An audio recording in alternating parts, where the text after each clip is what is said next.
అవార్డులు చెప్పారు. Next year నుంచి వీధి నాటకాలను కూడా ఇందులో చేరుస్తున్నాము. వాళ్ళకు కూడా నంది అవార్డులు వస్తాయి. వాళ్ళు ప్రదర్శనకి వాళ్ళకు కూడా స్టార్టింగ్లోనే 10,000 బదులు ఒక ఉత్తమ ఒక నాటకం ఉంటే వీధి నాటకం స్టార్టింగే వాళ్ళ బెస్ట్ వాళ్ళకి 2 లక్షల చొప్పున అక్కడ మొదలైపోయి వీధి నాటకం మొదలవుతుంది ఈ ప్రభుత్వం తరఫున. మేము బిగినింగ్లో ఎలా ఫాలో అవ్వాలి అనుకున్నామో అని మీకు చెప్పామో అదే తూచా తప్పకుండా ఇప్పటివరకు చేస్తూనే ఉన్నాం. ఏది ఎవరికి ఇబ్బంది లేకుండా జడ్జీలు పర్ఫెక్ట్ మనుషుల్ని మేము ఏరుకొని మొత్తం 27 మంది జడ్జీలు ఏది ఈ అవార్డులు ఇవ్వడానికి మేము పెట్టుకున్నది. అంతకుముందు వేరే ప్రభుత్వాలు ఏంటంటే జడ్జీలు ఎవరో కూడా 90% నాకైతే తెలియదు. అంటే జడ్జీలు వచ్చి ఇట్లా టేబుల్ మీద కూర్చొని ఉత్తమ నటుడు అని చెప్తుంటాడు కదా, చెప్పేలోపే ఈ పేపర్లు వేరే వస్తూ ఉండేవి.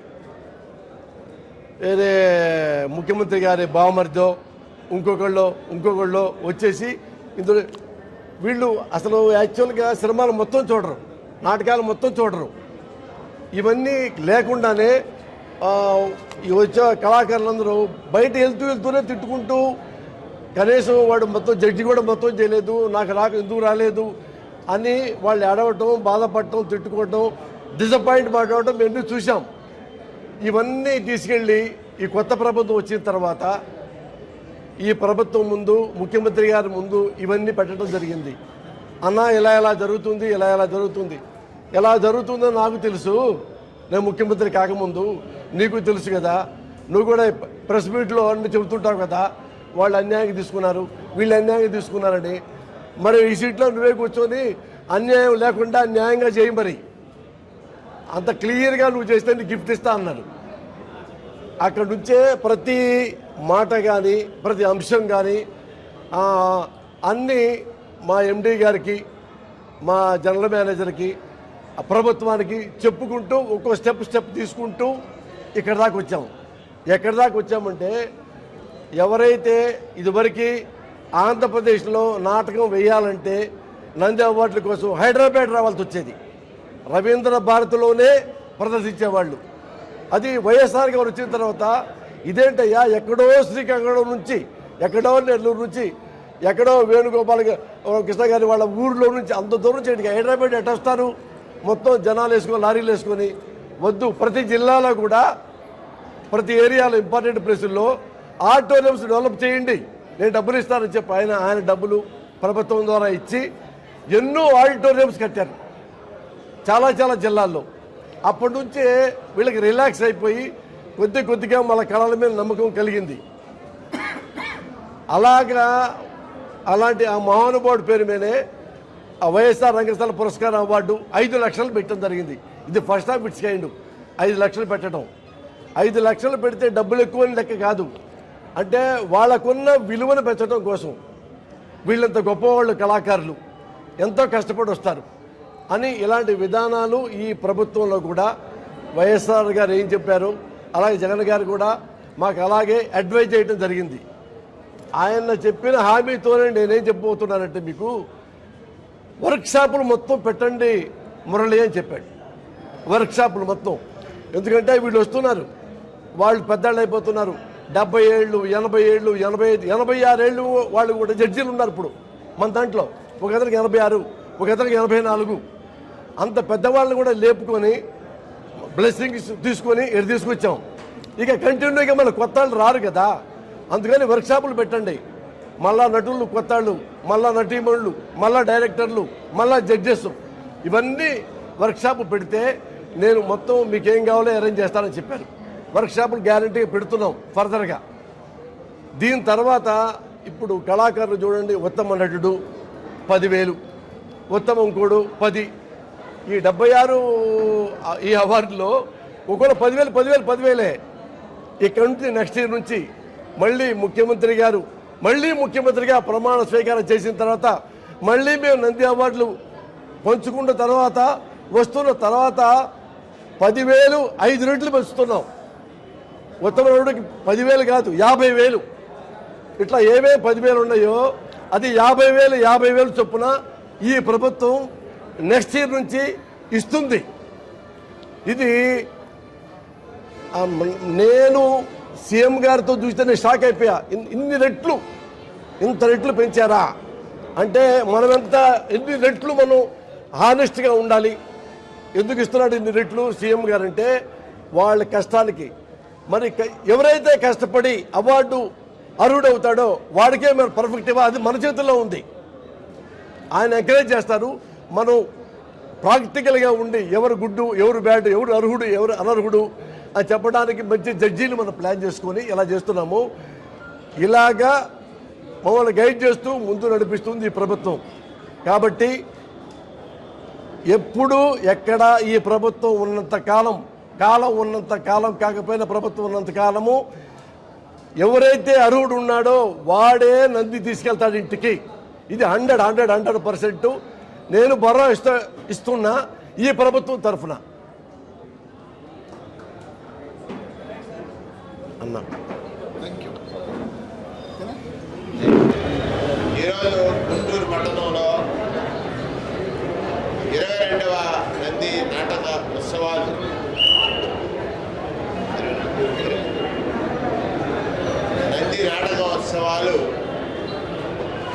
ఎఫ్టీసీ చైర్మన్ గారు పోసాని కృష్ణమురళి గారి ఆధ్వర్యంలో, కమిషనర్ విజయ్ కుమార్ గారు, ఐఎఫ్ఆర్ శాఖ సినిమాటోగ్రఫీ ఫిల్మ్ డెవలప్మెంట్ కార్పొరేషన్ తరఫున ప్రాచీన కళ అంతరించిపోయింది అనుకుంటున్నటువంటి తరుణంలో ఆంధ్రప్రదేశ్ రాష్ట్రం ముఖ్యమంత్రి జగన్మోహన్ రెడ్డి గారు ఆదేశాల మేరకు అంతరిస్తున్నటువంటి ఈ ప్రాచీన సంస్కృతిని పరిరక్షణ కోసం నంది నాటకోత్సవాల్ని ఈరోజు గుంటూరు పట్టణంలో నిర్వహించడం జరుగుతూ ఉంది. ప్రధానంగా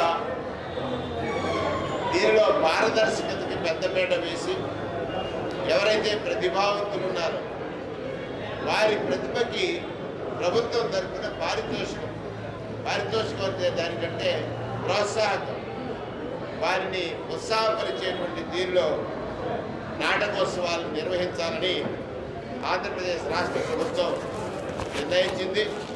ప్రధానంగా ఈరోజు బలిజేపల్లి లక్ష్మీకాంతం గారు ఈ కళా ప్రాంగణానికి ఆయన పేరు నామకరణంతో బలిజేపల్లి లక్ష్మీకాంతం గారి కళా ప్రాంగణంగా శ్రీ వెంకటేశ్వర విజ్ఞాన మందిరాన్ని తీర్చిదిద్దడం, అలాగే పట్టణంలో సంఘ సంస్కర్తల యొక్క అయితే నాటక రంగానికి విశేషమైనటువంటి కృషి జరిపినటువంటి వారి యొక్క పేర్లతోటి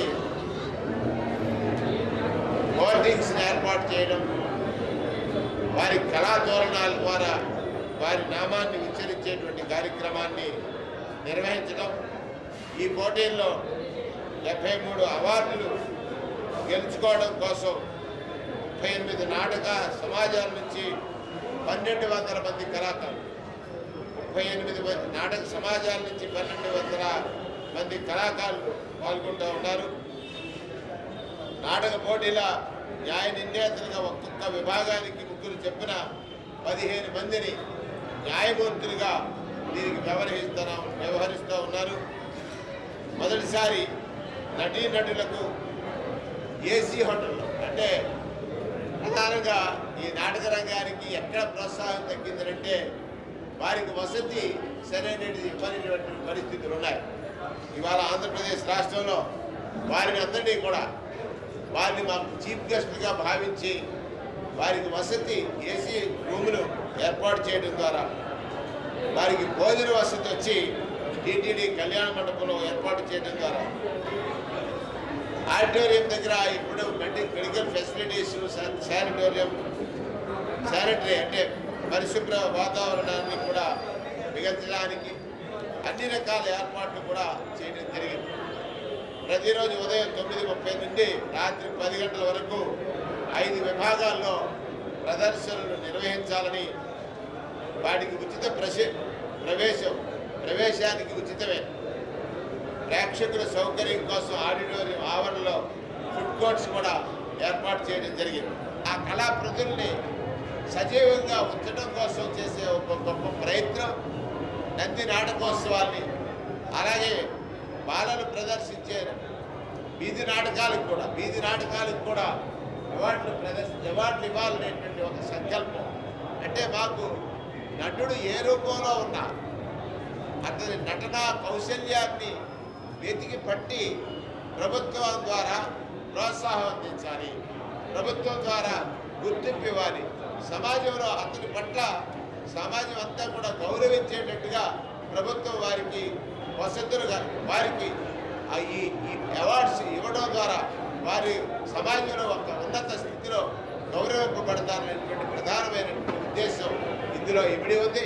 ఇది ఒక చారిత్రకమైనటువంటి నిర్ణయం. డిసెంబర్ 23వ తారీఖు ఇవాళ నంది నాటకోత్సవాలు ప్రారంభమవుతూ ఉన్నాయి.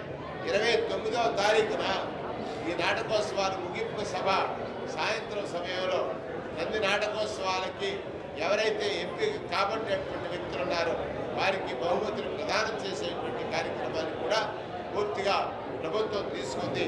ఇది ప్రభుత్వ చిత్తశుద్ధికి, కళల పట్ల, అంతరిస్తున్న కళల పట్ల, సామాజిక స్పృహను కలిగించే కళల పట్ల, సమాజంలో సందేశాన్ని అందించేటువంటి నాటకాల పట్ల, సమాజంలో మార్పును తీసుకురాగల శక్తి కలిగినటువంటి నాటక రంగాన్ని ఎక్కడైతే నిర్లక్ష్యం చేయబడిందో, గతంలో నిర్లక్ష్యం చేయబడిన నాటక రంగాన్ని మరలా గుర్తించి ప్రజలకు నాటక రంగం ద్వారా